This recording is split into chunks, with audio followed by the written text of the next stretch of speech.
Diaper മാറ്റുമ്പോൾ diaper ഏരിയയിൽ സ്പർശിക്കുമ്പോൾ നിങ്ങളുടെ കുഞ്ഞു കരയുന്നുണ്ടോ? കുഞ്ഞിന്റെ ഡയപ്പർ ഭാഗത്ത് ചുവന്ന പാടുകൾ കാണുന്നുണ്ടോ? എങ്കിൽ നിങ്ങളുടെ കുഞ്ഞിന് ഡയപ്പർ റാഷ് ഉണ്ട് എന്ന് മനസ്സിലാക്കാം.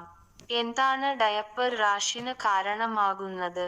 നമുക്ക് നോക്കാം. 1. ചില ഡയപ്പർ ചർമ്മത്തിന് അസ്വസ്ഥത ഉണ്ടാക്കുന്നു. 2. വയറിളക്കവും മലവും മൂത്രവും കൂടുതലായി പോകുമ്പോൾ.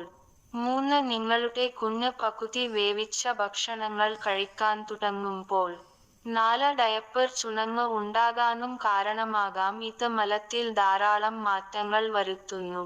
5. വളരെ ഇറുകിയ ഡയപ്പറുകൾ വിയർപ്പിന് കാരണമാകാവുന്നതാണ്.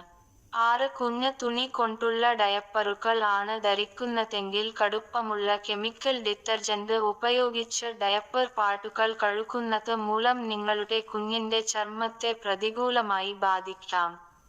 ഇത്രയും കാരണങ്ങളാണ് ഡയപ്പർ റാഷിന് കാരണമാകുന്നത്. ഇനി നിങ്ങളുടെ കുഞ്ഞിനെ ഡയപ്പർ റാഷ് സംഭവിച്ചു എന്ന് ഇരിക്കട്ടെ. എന്ത് ചെയ്യാൻ പറ്റും? അതിനു വേണ്ടി ഭേദമാക്കാൻ 2-3 മണിക്കൂർ ഡയപ്പർ ഇല്ലാതെ നിങ്ങളുടെ കുഞ്ഞിനെ സ്വതന്ത്രമായി വിടുക. റാഷസ് ഉണ്ടായ സ്ഥലത്ത് വെർജിൻ വെളിച്ചെണ്ണ പുരട്ടുക. ഡയപ്പർ റാഷസിനുള്ള ക്രീം ഉപയോഗിക്കുക.